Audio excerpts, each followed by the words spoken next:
স্বরাষ্ট্রমন্ত্রী সংসদে জানিয়েছেন মিয়ানমার সীমান্তে কাঁটাতারের বেড়া নির্মাণ এবং ভারত সীমান্তের স্পর্শকাতর এলাকাগুলোতে একই ধরনের উদ্যোগের তিনি বিবেচনা করছেন।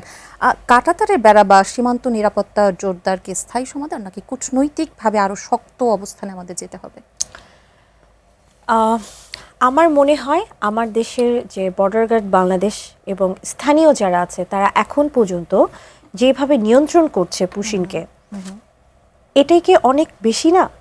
আপনি দেখেন এখন পর্যন্ত একজন ভারতীয় পুশিন করে কিন্তু দেশে আসতে পারিনি, যেটা আমরা বিগত দিনে মায়ানমার থেকে রোহিঙ্গাদের আসতে দেখেছি।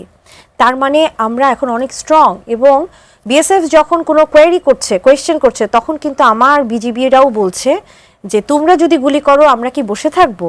তাহলে এটা কত স্মার্ট একটা উত্তর এবং শক্তিশালী সাহসী উত্তর।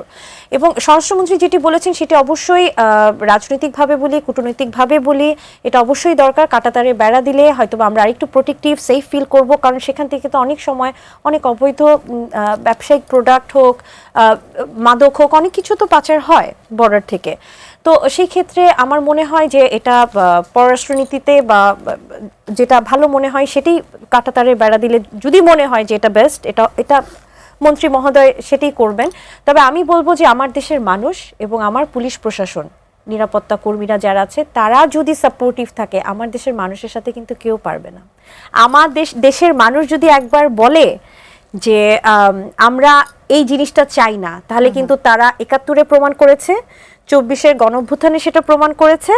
এবং আমার বিশ্বাস আমার দেশের মানুষ, আমরা যারা আছি সরকারি বিরোধী দল সব একই প্ল্যাটফর্মে থেকে যদি আমরা ন্যাশনাল ইস্যুগুলোকে নিয়ে কাজ করি, তাহলে আপনি যে প্রশ্নগুলো করলেন, আপনি ফ্যাসিস্টের কথা বলেন, আপনি যে কোনো দেশের প্রেশারের কথা বলেন না কেন, বাংলাদেশকে কেউ দাবিয়ে রাখতে পারবে।